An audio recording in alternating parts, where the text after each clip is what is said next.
Great Scott! Great Scott! Great Scott! Great Scott! I'm Christopher Lloyd here, talking with GQ about some of my iconic characters.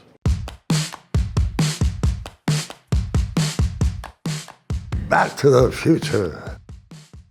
I got the script, read the script, and I discarded it, something you don't usually do. And a friend of mine who was there said, I never did that when I was in New York. No matter how remote the possibility that I might be cast, I'd show up. So I thought, yeah, she's right. So I got it out of the way straight from a basket. And I went back and met Bob Zemeckis. And it all came true.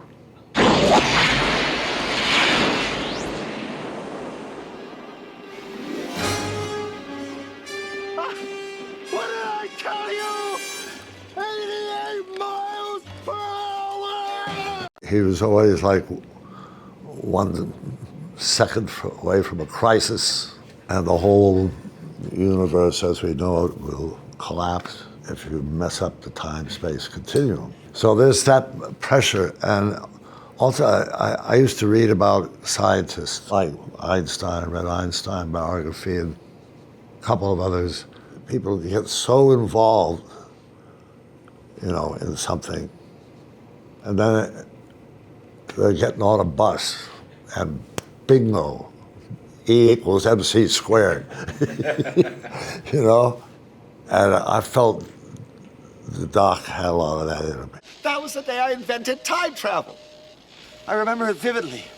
I was standing on the edge of my toilet, hanging a clock. The porcelain was wet. I slipped, hit my head on the edge of the sink. And when I came to, I had a revelation, a vision, a picture in my head, a picture of this. This is what makes time travel possible. The flux capacitor. Well, I usually try to stay in character, without being passed away, but just to hold on to it. I remember one time when I was starting out filming, I had a fairly tricky scene for me at the time. It was a master shot. And finally they got it, what they wanted, and I felt great. I went to craft services, and then they said, now we're going to do the close-ups. And I was like, oh my God, because I was done already. I didn't think about it. So I just try to stay focused, whether I'm sitting in my trailer, waiting, or whatever, because I want to be there when the moment comes.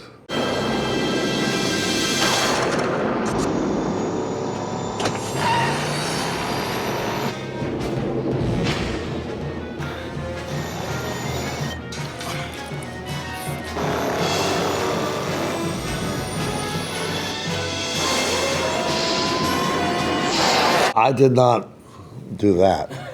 I did not do that from up 4 flights. That's a stunt guy did that. He did a stunt once on the Statue of Liberty where he was on a flagpole up on top, and the flagpole be released and bend down to some ledge or whatever, and he'd drop off. And he did that. It was crazy. And he said the only thing he was afraid of is that the pole would snap. Otherwise, everything was fine. Hey, Doc, we better back up. We don't have enough road to get up to 88. Roads? Well, we're going, we don't need roads. There was another actor, and Michael came in after we shot for 6 weeks. They just decided that they needed somebody with a comic flair, and Stoltz is a wonderful actor. I had no idea there was a change coming. One night we were shooting in the mall, the beginning sequence. We were asked to come to one of the trailers at 1 o'clock in the morning. And Spielberg was there, and he made the announcement of the change. My biggest fear was that, because I was really working to get Doc right. I was the starter. I thought, I don't know if I could get it up to do that again. So I was worried about it, but it all worked out. Michael, we had chemistry which lasted the whole time. We could come back after a break and it would just be there. You know, you didn't have to work for it. So that was great.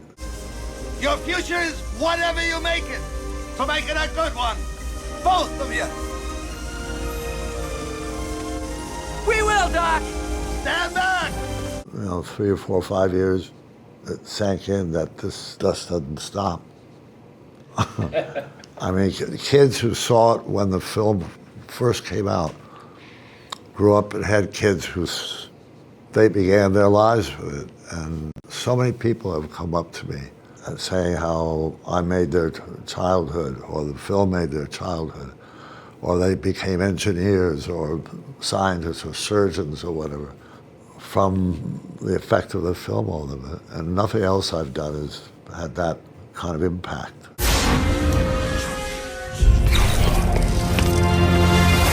Morty. We're home. Oh, jeez. I knew a little bit. You know, I hadn't been watching, but I'd seen the characters. I thought it was kind of fun, you know, kind of cool. I just thought it'd be great to see the world of Rick and Morty and Doc and Marty somehow collide out in some galactic, hundreds of millions of miles away. And suddenly, that could be fun.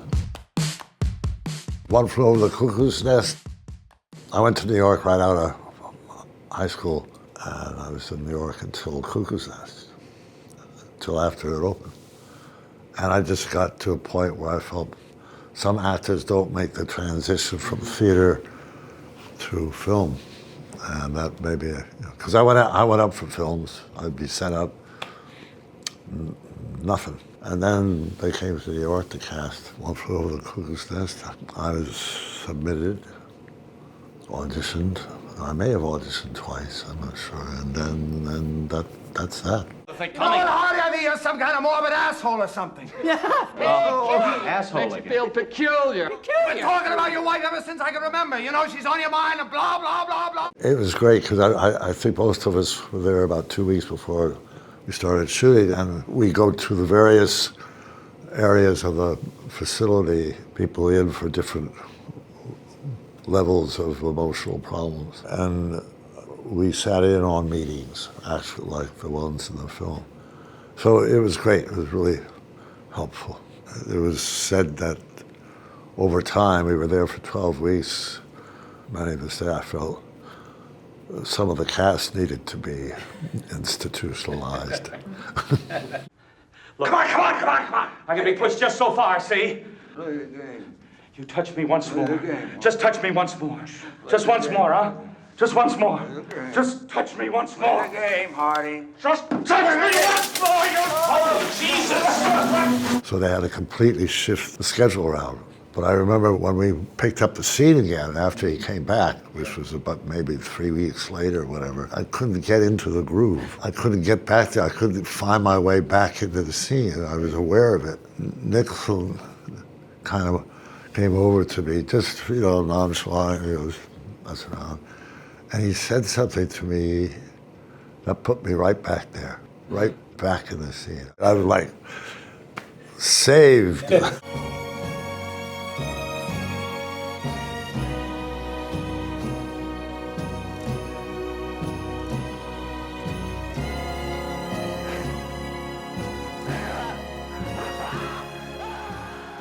I was in Boston after Cuckoo's Nest opened. I was by myself. Had dinner. And this group they're all Scottish, the kilts, the whole deal, bagpipes, about 4 or 5 of them, going by, and then coming by another way. I mean, they were just slowly going all over the place. And late at night, like 1-ish in the morning, one of them comes down, still in his gear, with playing the bagpipe. And I just stopped to watch him go by, because it was kind of surreal. Suddenly he looked at me and said, "I know you. You were in One Flew Over the Cuckoo's Nest." Taxi, Cuckoo's Nest came out, and I got an agent, Beverly Hills. I was still living in New York, and I just packed up and came out. And I had lunch with the guy, and I was asked to sign. But I didn't want to do any sitcom. I had a kind of a attitude, acquired in New York, going up there and everything, doing a sitcom. You know, what do you want to do that shit for? My new agent would send me up to meet other people at other sitcoms. And he would say, just, you know, go up and meet him, you know, down the road. You know. I said, okay. And then I went up for Taxi, and that ruined my life. Well, boss, I'm back from my vacation. You didn't happen to run into your brains while you were out there, did you? No, but I wasn't really looking. What I remember most about it, every once in a while on a Friday, because we do the show Friday nights, and there'd be a live audience, and we have complete run-through, costumes, everybody would be there, writers, you know. Now we got to break for dinner, get back in time. But there'd be something that needed a solution, some not working, and so we'd frantically work on that scene. And so they worked on that scene, you know, to come up with the tag on the scene, the right line. And I was sitting there, I was still very new to this process. So I'm just like, you know, I'm in the fishbowl. And so they'd say, try this. So we'd do the scene. Didn't work. Try that. And somebody came up with that. I don't think it was a writer. It was somebody up in the ropes or somewhere. Somebody came up with that. Big no, it worked. What does a yellow light mean? Slow down. Okay. What?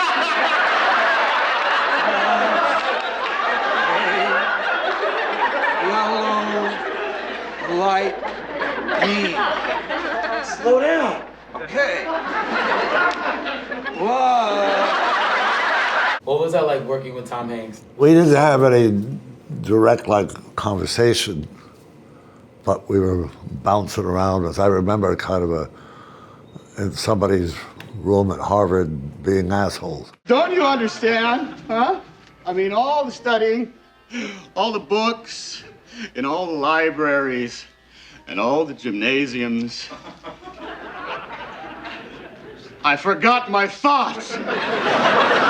He was early on in his career, but I remember somebody saying, that's Tom, I think. I didn't know that yet. Star Trek III, The Search for Spock. Kapla Jawi. Angweje.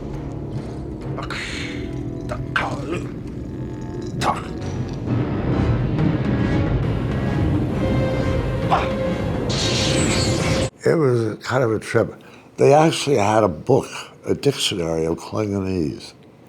It was about that thick, with all the word, meanings, pronunciation, use in a sentence, like a regular Webster's. A failure. The most powerful destructive force ever created.